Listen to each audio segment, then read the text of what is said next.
Welcome to Beyond the Rut, the podcast about helping you pursue and achieve your dreams without compromising your faith, your family, or your health. I'm your host, Jerry Dugan, and in just a moment, we're going to be joined by special guest Annica Fischer, who is the host of the Tried and Truth podcast, as well as the owner and founder of Be Awesome Company. Now, her background is as a business coach, patient experience coach, and we're going to talk about how you can build confidence in yourself using some of the concepts that we talk about in this episode. So sit back and relax, unless you're trying to throw rocks into a lake, because that is just so satisfying. In that case, continue to listen to us while you're throwing those rocks into the lake. There you go, and here we go. Let's begin. All right. Hey, Annica, how are you doing? Jerry, I'm so excited to be here. This is going to be really fun, and thanks for having me on. Oh, my pleasure. Yeah. I guess shout out to Steve Maffei, because he's been fanboying it up for us and like connected us, got us on each other's shows. And all day yesterday, he's been asking me like, all right, so when's Annica on? I'm like, tomorrow. When is she on? I'm like, the show's not live. You're going to have to wait a couple of months when it's produced and published. And so he's really excited. And for both of our shows, Tried and Truth podcast and then Beyond the Rut. And it's just really cool to have the support of somebody like that.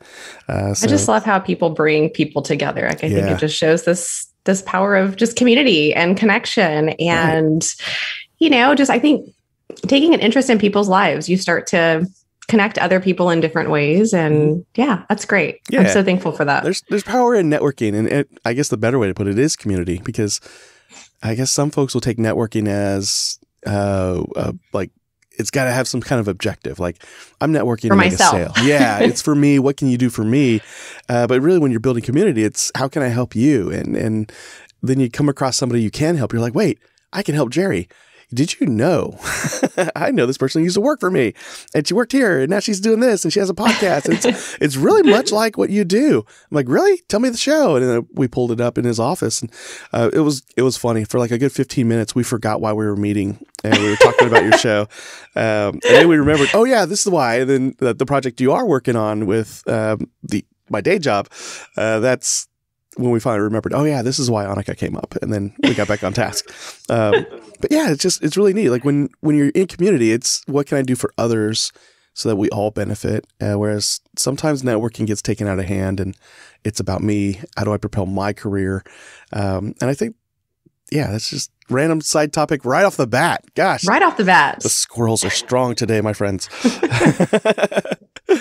So one of the things that I really liked about your story, your backstory, is that you're a wife, a mother, a professional, however order you want to put it, and you're raising 3 boys. You're from a small town of, you don't always admit it, but you told me once way back when, so I'm going to out you.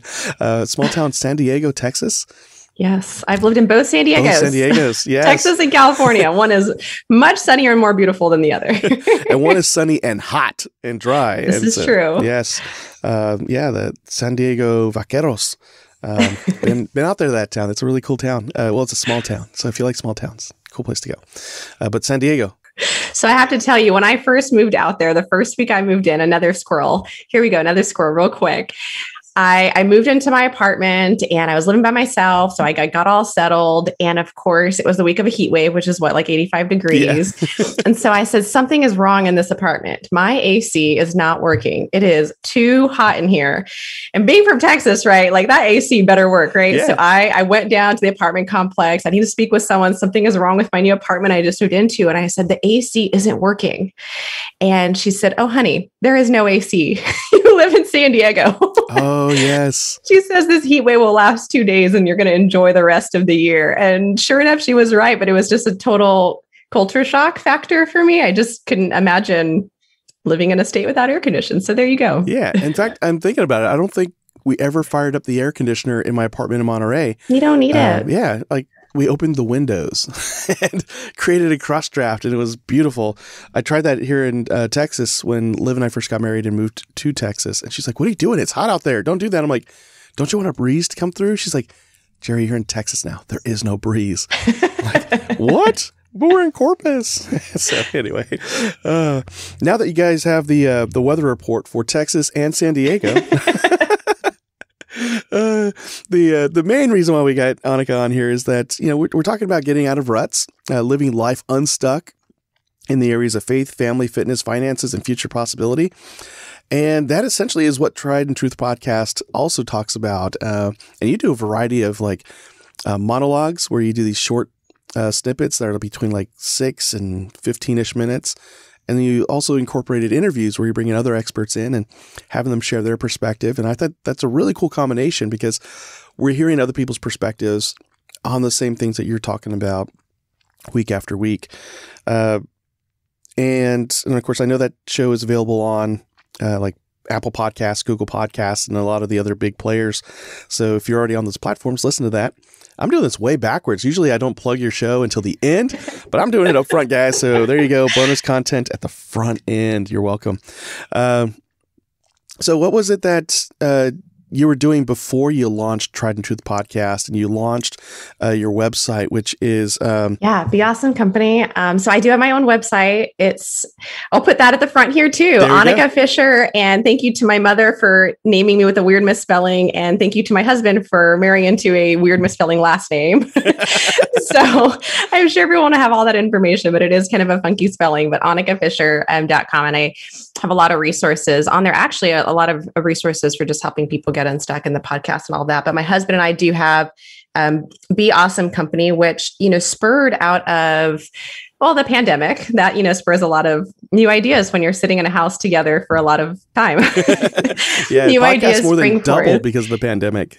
Yes. Yeah. So I spent, I guess, about over the last 10 years in really the leadership development space, a lot of work around patient experience, employee engagement, which all really ties back to leading yourself and leading people. If I can lead myself well and the energy that I bring into a room, I can guide my patient down the path they need to go. I can guide my team down the path they need to go. And I've been very fortunate to have a lot of that development in my career. And my husband has a small business. And because I was so busy, he hired out so many of these coaches and consultants and people to come in and help him, learn how to lead. He had a craft he knew how to do. But outside of that, in a business, you can't just show up and do your craft. You got to run a business. Yeah. And so, we found a lot of money going out in that regard and just kind of felt like, for people that had small businesses, there was just really this gap.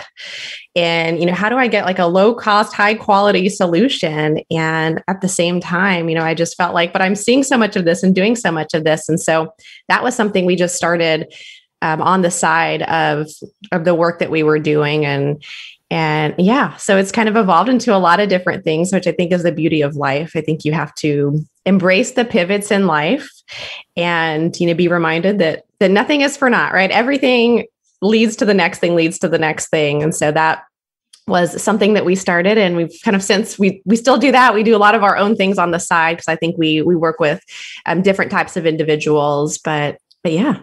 Nice. I love that you mentioned one thing leads to the next, because that could go either way. It could be a positive impact on your life, a positive snowball, or a negative one.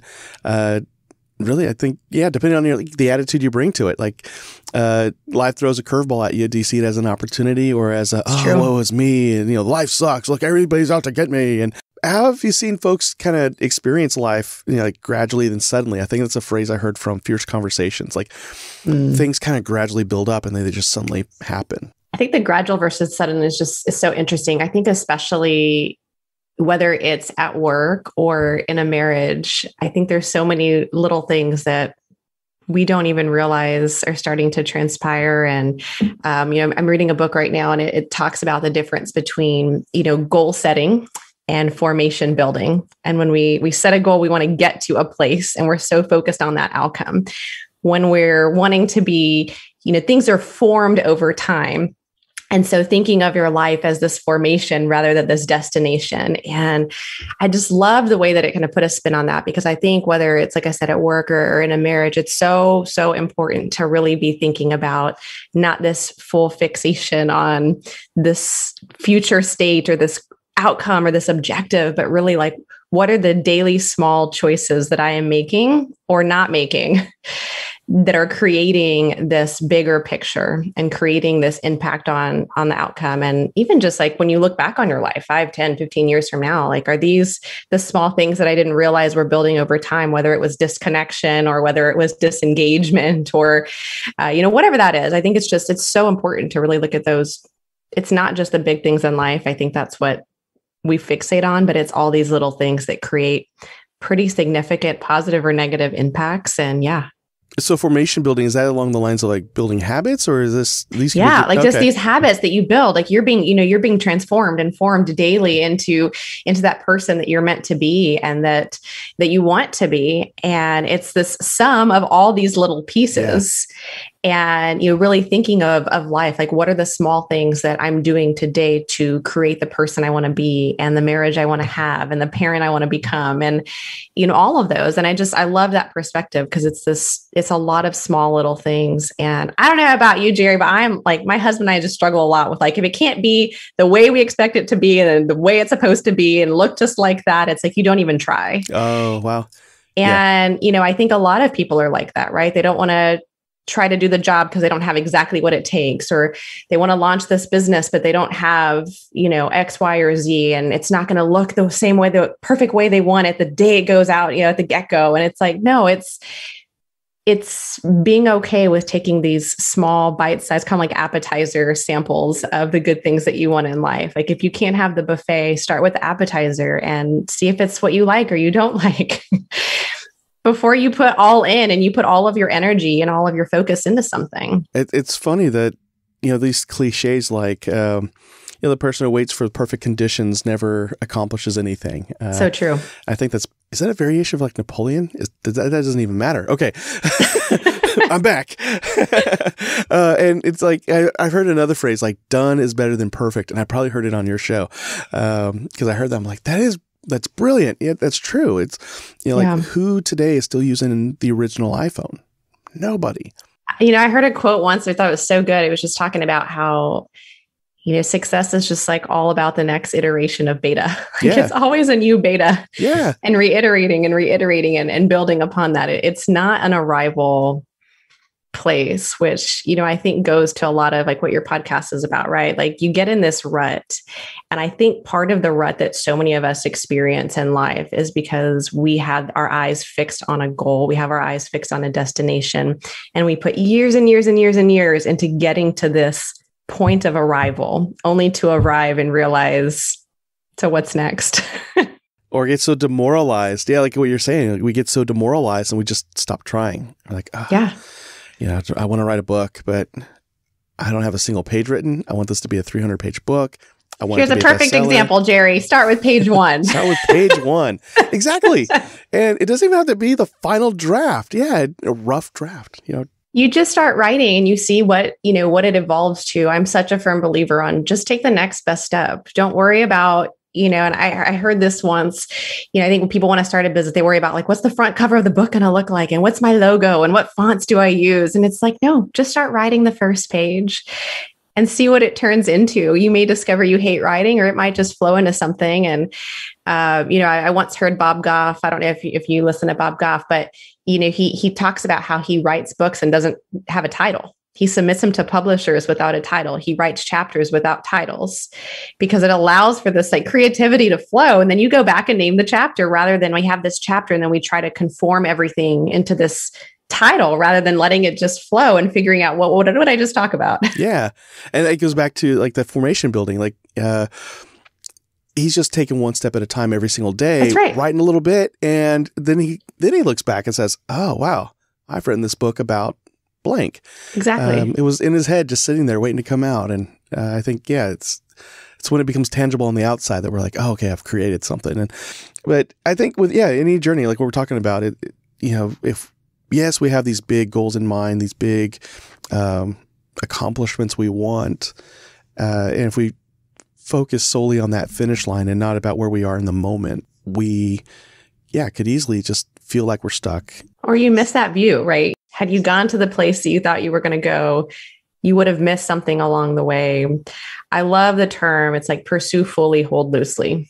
Yes. And you have this plan, right? And you're going to do everything you can to achieve it, but you've got to hold those plans loosely, because sometimes God has other plans, life has other plans, and we miss these things because we get so caught up in our minds that it has to look and feel a certain way.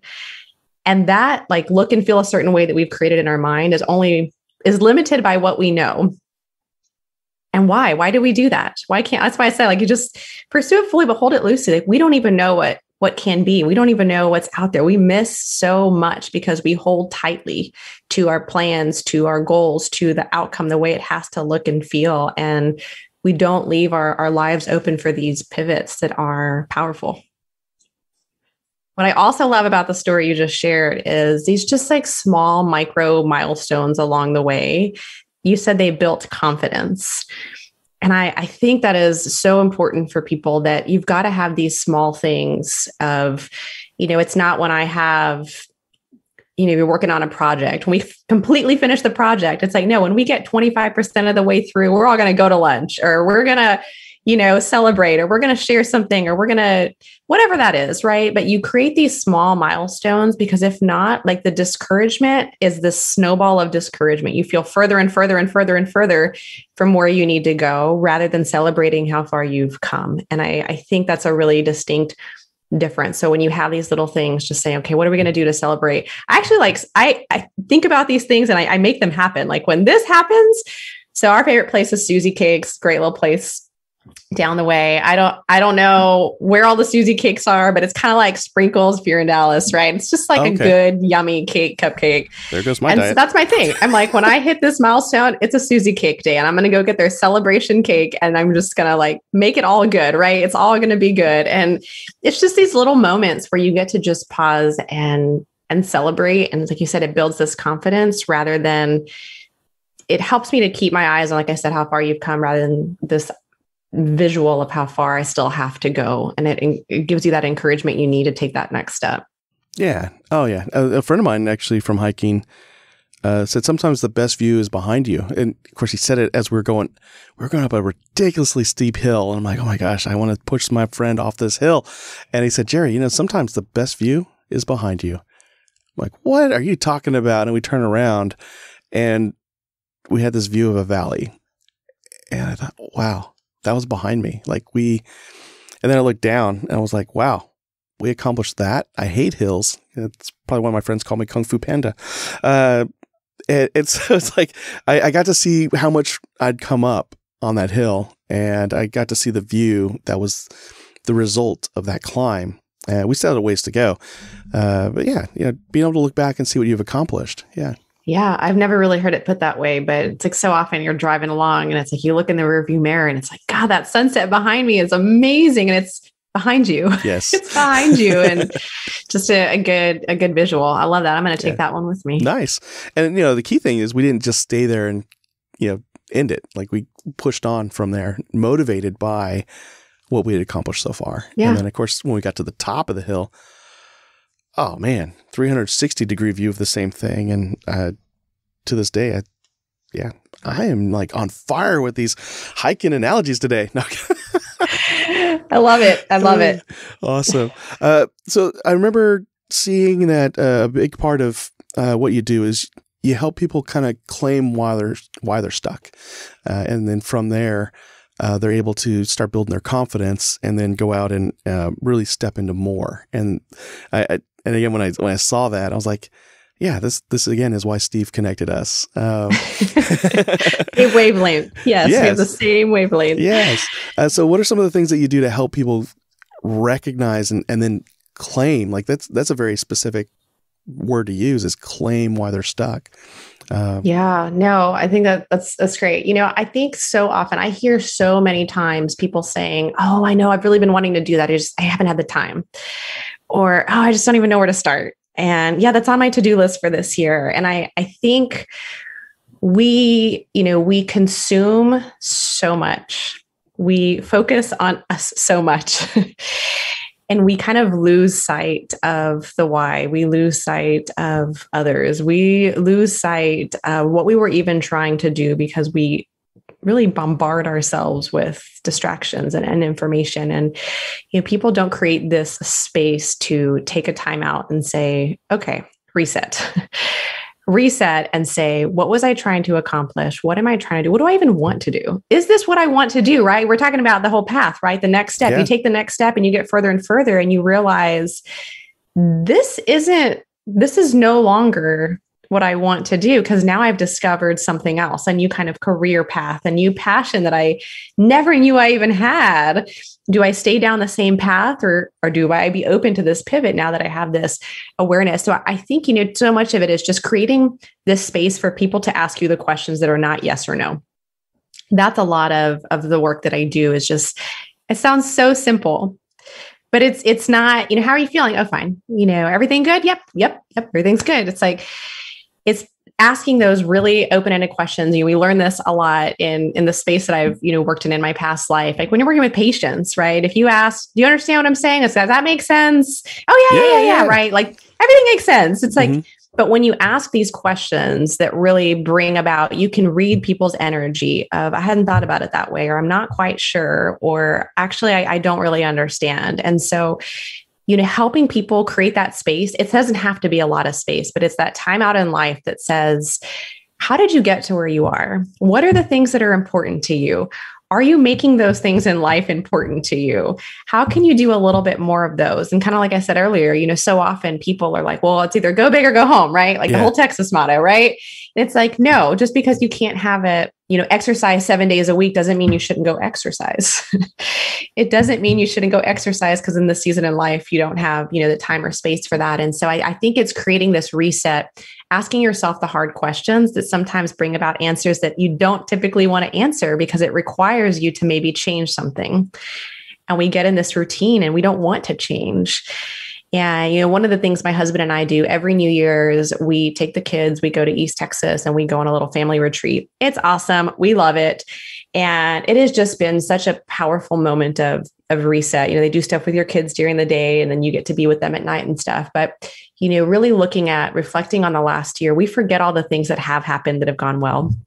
We forget all the things that got us to where we are. And so reflecting on those and saying, okay, what are our goals this year, whether it's spiritually, financially, professionally, personally, health-wise, right? Like a lot of your elements that you talk about on your show, we really look at all these areas and say, okay, what are the things that are important to us? And are we actually making space for those things? And then how do we support each other in that?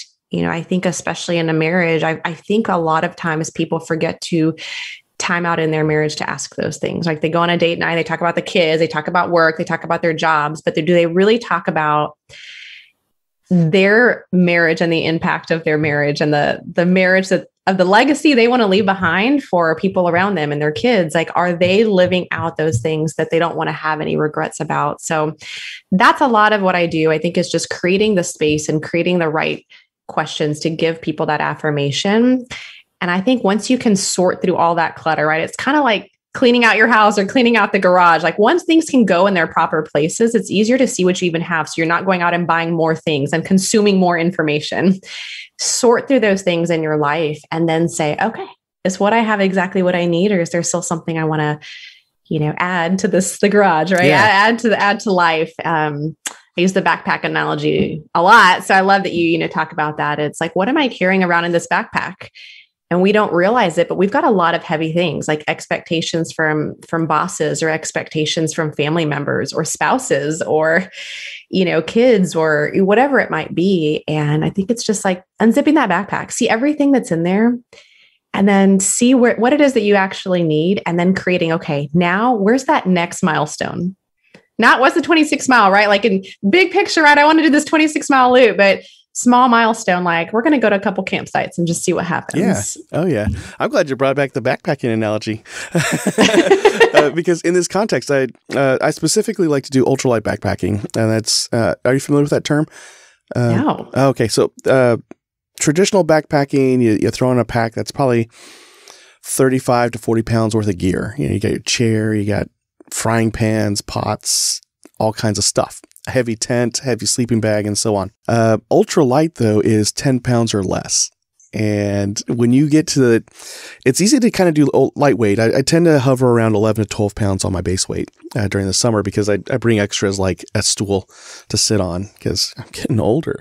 But when I get hardcore about it, I start really looking at what am I bringing with me to get that weight down to under 10 pounds. So I start looking at things like, does this have dual purpose? Why do I need to bring this with me? Why do I feel I need to pack this? Am I packing it because I'll really use it? Or am I packing it because I'm afraid something might happen?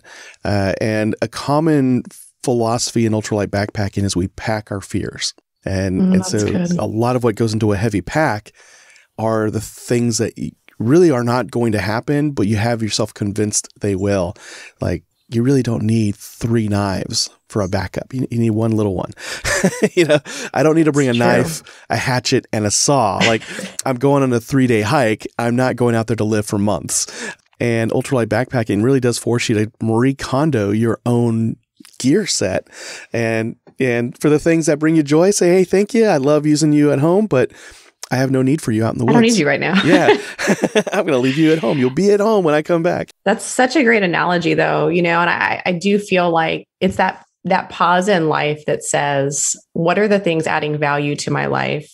And what are the things that aren't value added? Because part of why we're here on earth, right, is to add value to other people's lives, to help build people up, to help grow people and love on people and serve people. And it's like, we need that space and energy to do those things.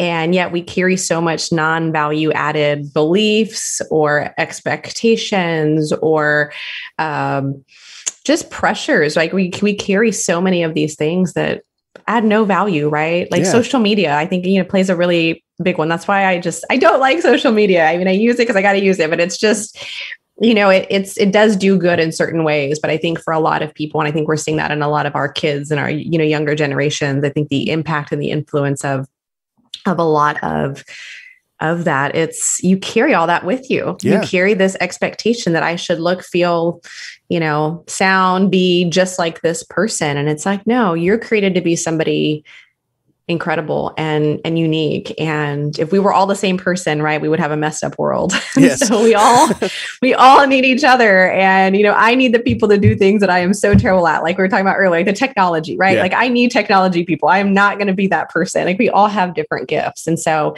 I think part of our job in life is to help people clear out those pieces of their life so that the things that they're amazing at and that they can really make a difference with can shine through. I think it gets really dusty in a lot of people's life. And I think that's our job. I think that's our purpose, is to help clear the clutter in people's minds and lives that just lets them feel alive. And like, especially in a marriage, I think I know, a lot of your listeners are men. And I think that's the same thing, right? Like our job as spouses is to help our spouse be the best person they can possibly be. And the only way to get there is to have conversations. The only way to get there is to ask those questions. The only way to get there is to make the space for those conversations so that you can help them. And I don't know. I think when people aren't, when people have lights that aren't shining, they sense it and they feel it. And it's a weight that they don't even realize they're carrying. And so part of our job is to help them figure out what is the light you want to be shining and that you need to be shining. And how can I, whether I'm a leader or a spouse, right? Like how can I remove, or our parent, how do I remove those barriers from your life and, dust it off a little bit so that you can do you. I even like the idea of just giving ourselves permission to say no to the things that, like you said, don't add value to our lives. How many things are we doing that is just really to keep up with the Joneses, whether it's on social media or not?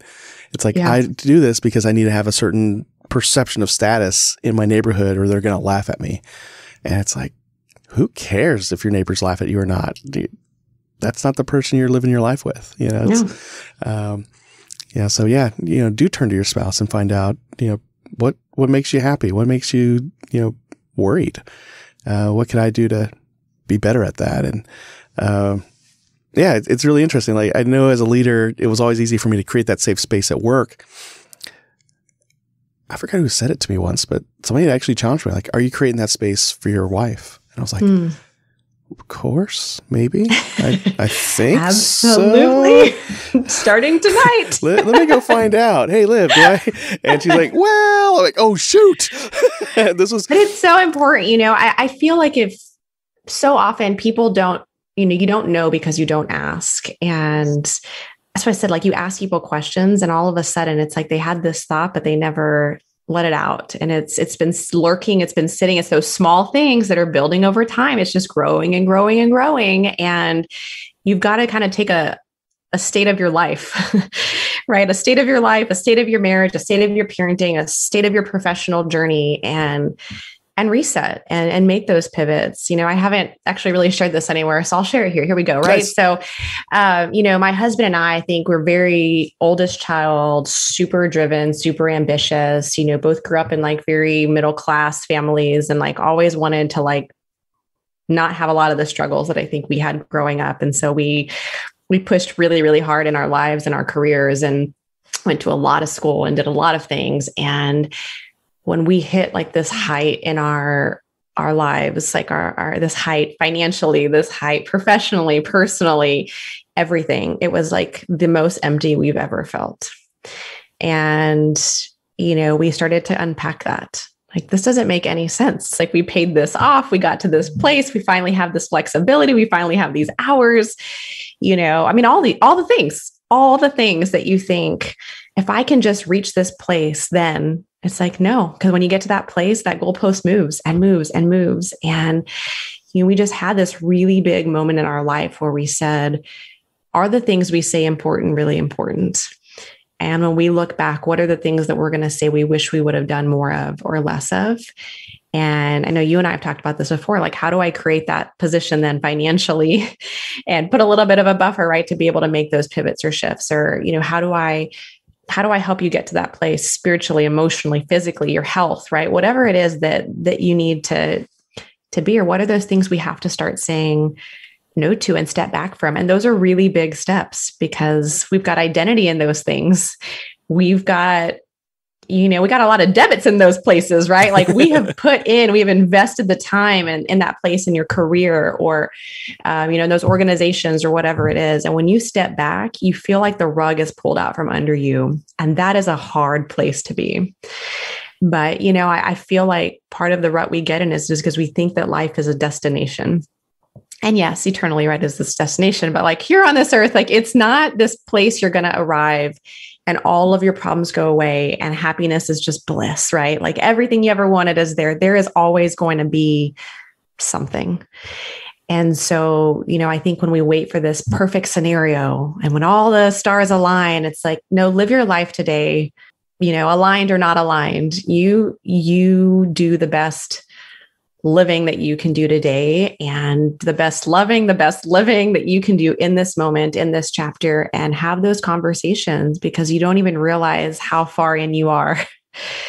You don't realize how far in you are. And you start to say, okay, what if this is really going to matter? And even just like, what is that expectation I want to put on my kids or not? And help them see what life is really about. Cause it's not about having the title or having the status or having, the money in your bank. We talked about like some of the happiest times we've ever been was when we had no money. Yes. No money. We lived in the smallest place we've ever lived. We had $1 billion in student loan debt, or at least it felt like, right? Like we didn't have, and yet we were like the happiest. And so you start to really unpack like, what is happiness and what is joy and what is life abundant? And it's not the things that I think we all think it is. And so I think it's asking yourself those questions, like, what is really a life well lived? What is really a life of success? What is that good financial number? I read a quote the other day that was talking about, like, I just want to be like this pebble at the bottom of the river that life keeps flowing and I stay grounded. And I loved that. Like, you want life to keep flowing and you stay grounded in the things that really, really matter, because the waves will come, the winds will come. And if you don't have roots, you will drift away into what the world tells you need to be doing and the things you need to be. And you're going to miss this beautiful one gift of life that you have. And that's my soapbox. Nice. Sorry for that squirrel, but that is my soapbox. That answers the question of like, what final piece of advice would you want to give our listeners? And that is it right there. It's, yeah, we only have this one life here. And, if we don't look around what we've got, before you know it, it's the end of it. And you're just clinging on at that point. So, yeah, I think it's just take that next, best step, take that time to reset. It doesn't have to be, I need 5 days in Cancun to think about this. It's like, no, it can be, lunch, right? It can be going to lunch with people that are really important to your life and just doing an assessment, right? Like asking those questions of, how are you really doing? Mm-hmm. That's like my favorite question to ask, right? How are things going? Good, right? Like, how are you really doing? And, ask questions. People want to share their story and people want to feel valued and people want to feel like they matter, whether it's in your home or at work. And, I think we've got to just get out of ourselves a little bit more and engage in the lives of others, because at the end of the day, right, it's not just about us. It's about the impact that we leave behind and the life that we live, right? And the love that we left. And we're not promised tomorrow. So I think dreams get put in your heart for a reason. And I don't think you should lose sight of those dreams. I think you should pursue them, right? That one next best step at a time, but hold them loosely so that you don't miss, like you said, the view, right? You don't miss the view and you don't miss the laughter and you don't miss these little moments that leave this impression in our lives that we hold on to forever. Nice. Annica, thank you so much. Thank you. Thank you for having me. Yes. I want to take a quick moment here to kind of share with you some of the takeaways I got out of this conversation with Annica, and then I'll invite you to share some of your takeaways as well. So the first thing is that our attitudes shape how we respond to the world around us. So regardless of the situation is just that. So our attitude, our perspective, our mindset is what shapes the actions we take next. The second takeaway for me was that our daily small choices have long-term impacts.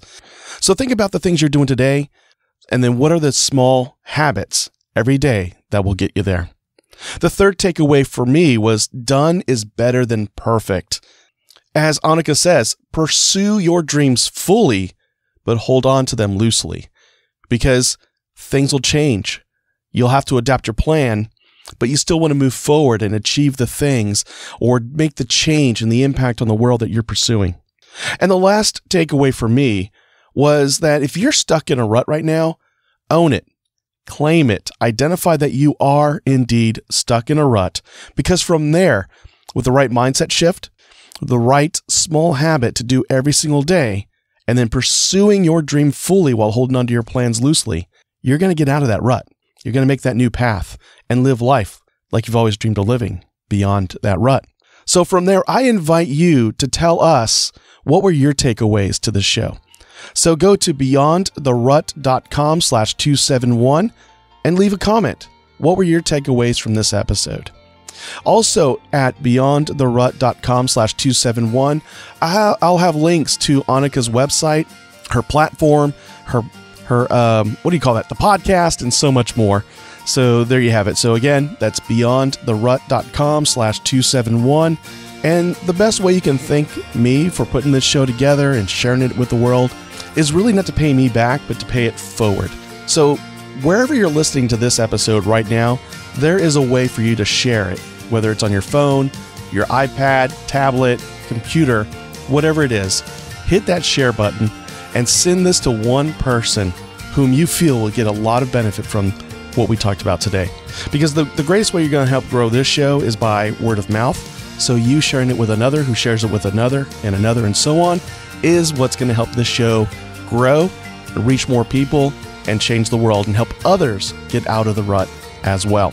Now, I'm so glad you joined me this week, and I look forward to joining you again next week as we bring on Dr. James Wolfe out of Arizona, and we're going to talk about some of the most common issues that men face and how he helps them. So until then, go live life beyond the rut. Take care.